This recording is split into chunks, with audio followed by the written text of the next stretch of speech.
We're going to go to Emidio now. Second question that came in. He says, I have a lot of married puts, and with the falling markets, I see power option suggestions to apply income method number 9.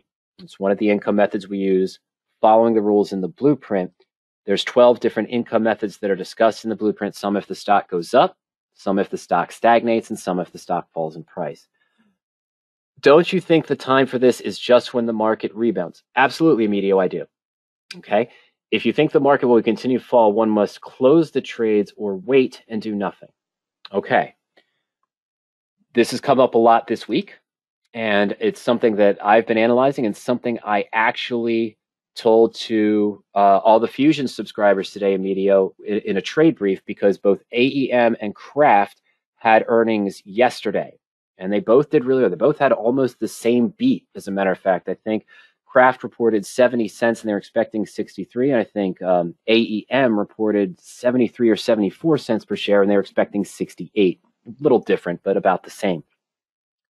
Now, AEM, you can see here, I bought it at 83.75. And I bought the February 90 put at the time for a max risk, I believe. I'm going to use my example, Emidio, because it's here. And it's a max risk of 7.5%. on this position. So I've got a married put structure and I'm still holding the 90 put, even though the stock's down 79.29. Prior to the earnings the other day, it was at 76. Now, I could have added an additional put going into earnings, which would have cost me $2 or $3. And the stock barely made that back up. It would have been a lost cause. What would that have done? It would have sort of created a synthetic strangle or synthetic straddle with a lower price put, but my upper and lower break even would have been severe. So if there was a surprise, this would have helped. But if it didn't move as much, then I would have added to my cost basis and taken this risk up pretty high. So I didn't do that approach on this position as well. I didn't want to exit the trade because I was only at about a 6% loss, not near the max loss, but pretty close with this pullback from 83 down to 76. What's the harm in going through earnings? If it collapses 20%, fine, I just get out for a 7% loss because I still have time value. Now, I was wrong.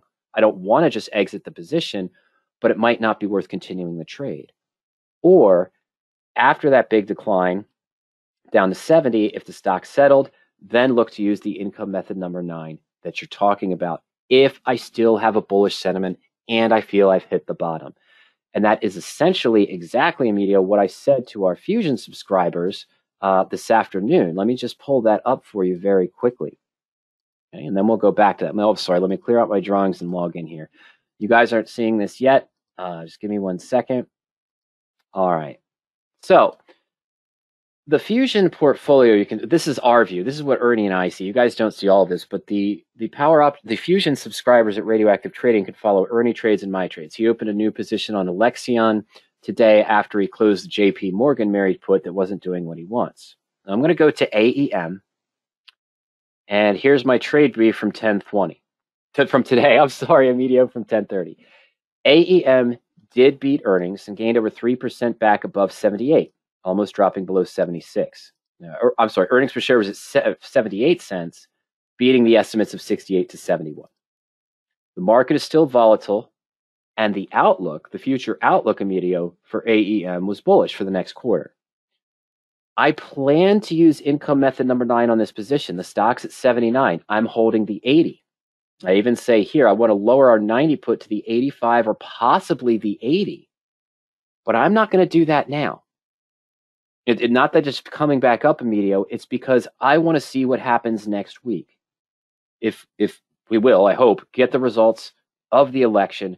We'll see what volatility does. We'll see how the market reacts. So after Tuesday, maybe by Thursday or Friday, we'll have hopefully a better gauge of what the market is feeling going forward. Still knowing we still have a lot of earnings coming up and we're still in the pandemic, but at least 1/3 of the EAP, earnings, election, and pandemic, has now been taken out of the equation. We still expect a volatile market through the end of the year in this case, but I don't want to do it too soon, like you said. The best time to do it, Ernie and I feel, and is talked about in the blueprint for this particular income method, is when we feel we've hit the bottom. Now, a question comes in. Mike, you had mentioned a moment ago about buying an extra put and creating that straddle. If you think the market might still go down, why not buy another put now? You've got this February 90 put. Why not buy a December put, an 80, a 75? And it's because of the volatility got high and it's very expensive before the election. Sure, I could be proven wrong. I get that. The market could go in adverse direction Wednesday of next week or Thursday of next week because of the results of the election or non-results of the election, who knows. And I could have missed an opportunity to maybe hedge most of the loss or be out with a 1% gain if AEM falls down, let's say 70, and I purchase the 75 put for December or for November. But that's going to cost me $3, $4, or $5. So if it doesn't move, I've taken my 7.5% risk up to about 11% risk. And I'm not sure if I want to do that. Because what's going to happen after the election if it is resolved? The volatility is going to dry up a little bit. There's still earnings coming up after that through the November cycle. Maybe not as big as stocks as we saw last night, but there's still going to be those as well. So let's go back and see what Emidio is talking about. What is he talking about? Anytime I'm tracking any position in the power options portfolio, whether it's going the direction I want, moving with me or moving against me, but specifically with the married put techniques as well, covered calls, naked puts, calendar spreads, and more. I can use the more information buttons here to link to position actions and then position analysis. Okay, and this shows me my current position. I had a max risk of 7.5%, bought stock around 83, paid $14.30. No, I'm sorry, I thought I paid $13.30 for the February 90 put, but okay, well, $14.30 for the February 90 put, max risk is 7.5%. See right here, though, I'm not at that big of a loss. When this stock was down below 76 prior to the earnings, I was at about a 6% loss. Now I'm only at 3%. 3.5% loss, about half of the maximum risk in this position. So I'm okay holding this right now. And even if I take the 7% risk, I could still stomach that. But exactly as Emidio mentioned, here we go. And I see opportunities to use that income method number 9 to roll down the put, take the profit out of the put I have, not much, $14.55 for contracts, and not a lot of profit on the position, and buy a lower strike put, which does what? It gives me a lower break even, but increases the monetary and percentage at risk. So if I'm not confident that I think the stock is going to move back up, maybe I don't want to do that right now. Down below, I see a combination for 9 and 1 to roll down the put and then sell a call for December against it and to see the new potential return and the new risk on the position. Is it worth it almost doubling the risk now when I'm still uncertain as the market? Sam says that he's expecting big swings before the election and after. Even gold will move, still in a straddle there, a straddle trade on the gold as well. And I agree with that. Okay. And so in that case, again, with only a 3.6% loss right now, half, okay, a little bit more than half. No, I'm sorry, it's a little bit less than half of the maximum loss. I'm okay with it. Why you're seeing these, Emidio, is because the rollout opportunities that you see when you're tracking a married put are based solely on the rules in the blueprint. Meaning, when you read your blueprint, you see the full CEGA model for each income method, conditions, expectations, goals, and that defines your action. And so for all 12 income methods, that's described when you would use it, how you would use it, and what you would look for. This tool to give you ideas of rollout opportunities, adjusting your covered calls, adjusting your naked puts when it goes against you. And for the married puts, it's based on the rules in the blueprint, but it's just to give ideas. It's not saying that, oh, Ernie and I aren't behind the screen saying, oh, we've tweaked criteria exactly, so I think you should do one of these 4 right now. Of course not. It's still your decision to make. But based on the rules in the blueprint, now that my stock is down, not saying it's bottom, but now that my stock is down, I could take advantage of a lower break even, taking some profit off of my put option initially, and get a lower break even with the potential of the stock to rise, or evaluate the 9 and 1 combination. But you're absolutely right. Why, although it's showing up on mine here for AEM, and I'm sorry, I'm seeing income method number 9 and 9 and 1 combination. Why am I not doing it? Because I agree with you, and Ernie would agree with you. The best time to use this particular adjustment, as mentioned in the blueprint, is when you think the stock is bottomed and you still have a bullish expectation going forward. And that's what I'm waiting for. And that's exactly what we told our Fusion subscribers today with that special brief about my plans for AEM. And also I did an update on Kraft after its earnings as well. So the rollout opportunities are not Ernie and I saying you should do this. You should do this right now. Your thought pattern is perfect, Emidio. This income method, based on your knowledge on the blueprint, should only be done. Should only be done when you think the stock is bottomed. What I don't want to do is track the position down every time it moves down a new strike, because if it keeps going down, I'm increasing my risk each time, and it's going to get away from me very quickly.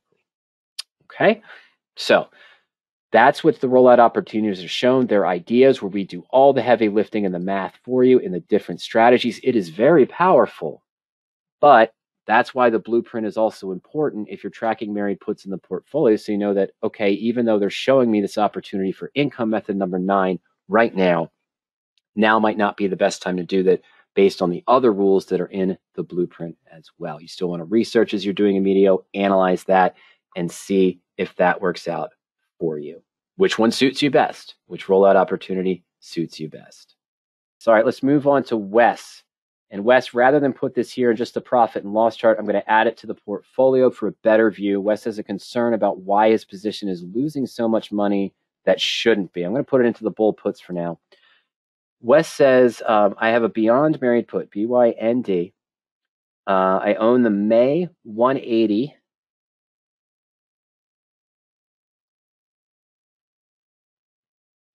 At 52.45. I'm sorry, 547. Just write this down here. I'm sorry, folks. I hate when my pen dies. All right. Sorry, Wes. 52.45 and a cost basis of 148.45. Oh, not too bad. And it's 45 days, 52 days old. So 30, 60, 22 days back. All right, let's just say the 10th. It's probably a little not exactly right, but that's okay. All right. 180, 100. That'd help, right? Okay. Beyond Meat position is down 415 or 2.1% based on those numbers. You've lost 602 on the stock and gained 188 on the put, a little bit less than 2 to 1. Okay. In that case, okay, so maybe you're expecting with the stock down 4%. I don't know, Wes. This looks right to me. If the stock was down 4% from where I got in, based on the numbers that you gave me, you're 52 days in, I'm 81. Oh, wow, I'm sorry. I should have stopped in September. Okay. But to me, the May 180 put is only down 188.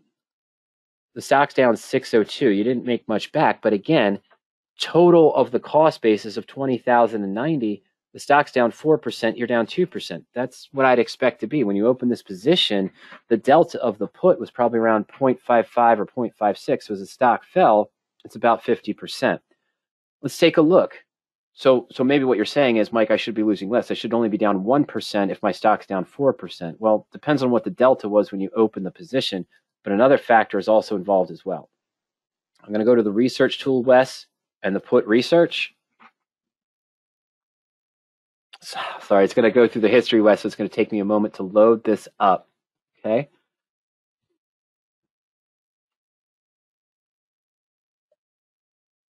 That's part of the reason why. It's not Elephant Man bad, but that is part of the reason why. Your implied volatility range is at 30%. Range isn't too wide. Over the life of this option, it's been between 0.6555 and 0.7437.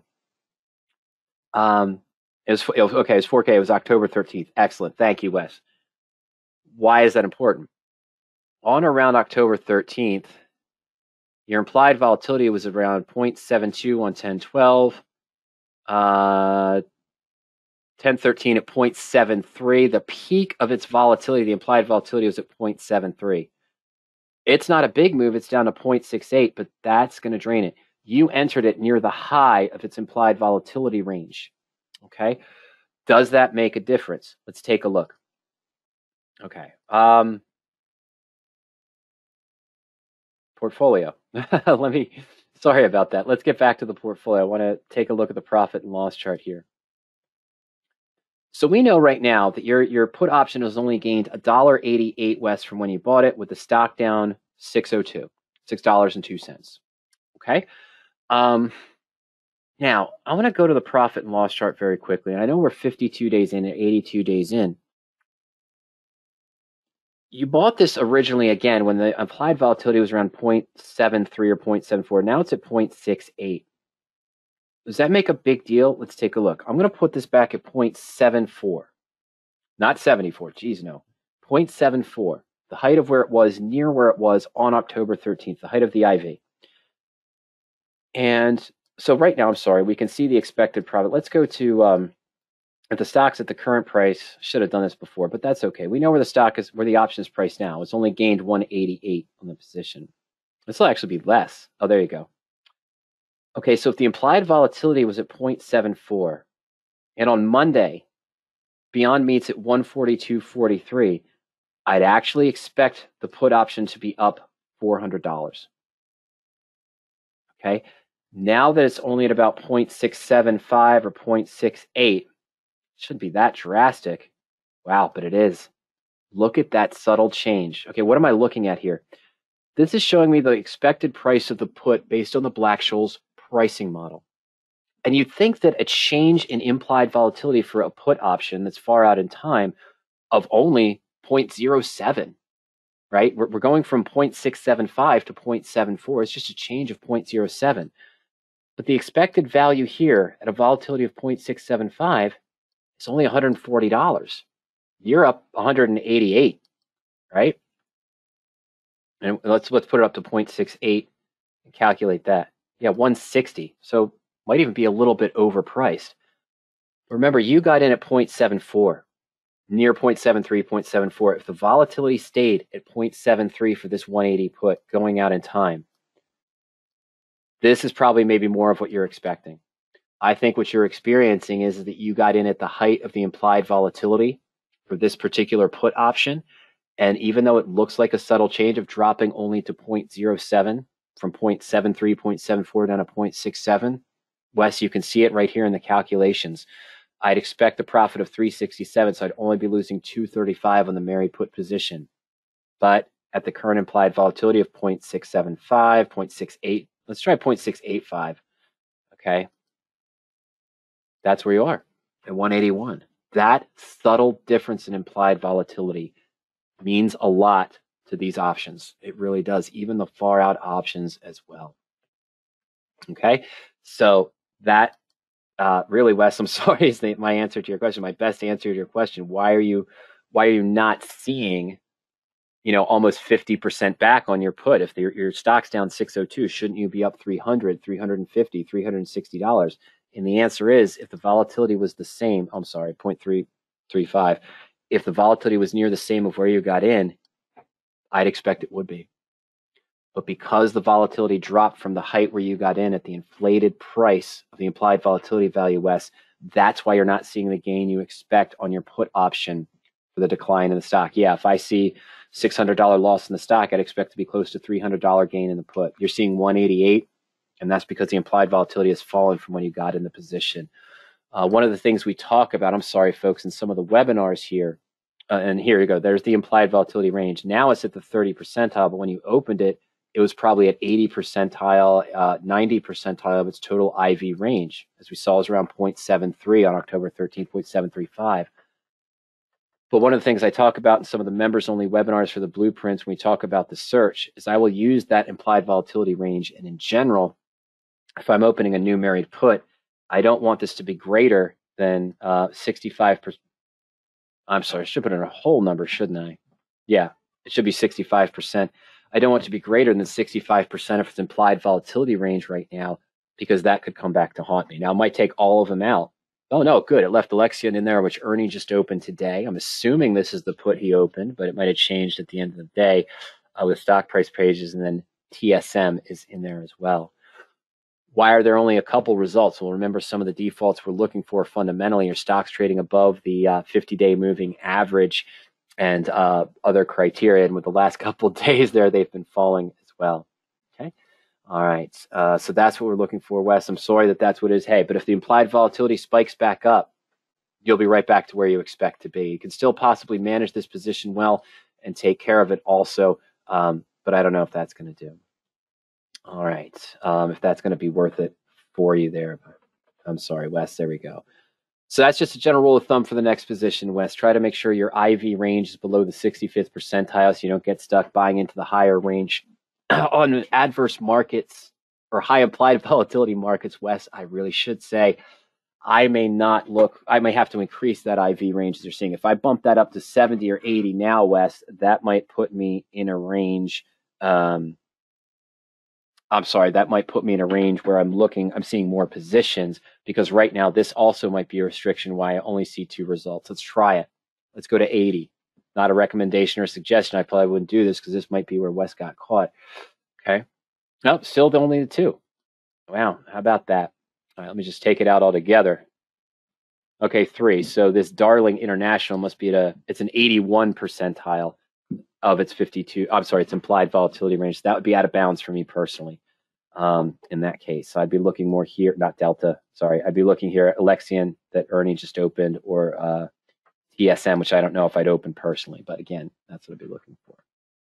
Yeah, I'll have to check with Ernie on that, William. I know that he just opened that new one today. He closed his JP Morgan married put and opened the Alexion. And William says, speaking from experience trading ALXN options in the past, I find the bid-ask spreads to be very wide, quite wide for this particular stock, and some difficulties with that as well. Let's take a look at this put. We're just going to go back to that research tool just to look at this put that came up in the search. I'm assuming this is the one Ernie shows. I didn't look at it. Actually, the bid-ask spread is not bad for a far-out option, for a May option that's in the money, 1780 to 2040, $2.60. It's not too bad. I'm not going to say I'm going to get filled on midpoint on this one, William, but that one's not particularly too bad. But I know what you mean. When you go shorter term into the option chain and a real option, 14 days out when there's a lot of volatility here, yeah. 370 to 590 for an at the money 14 days out. That's 220 bid ask spread for something that close. It seems a little high to me too. $2.15 here for the out of the money 118. That's a bit high. Doable, but a bit high. I agree. So we'll see how Ernie handles that with selling the calls against it. Income method number 1s for the married put approach. Income method number 6s he might use. I usually use those more than he does, of course. I've got one that just expired today, as a matter of fact, on JD.com from one of those Fusion trades at RadioActiveTrading.com, the Fusion subscription as well.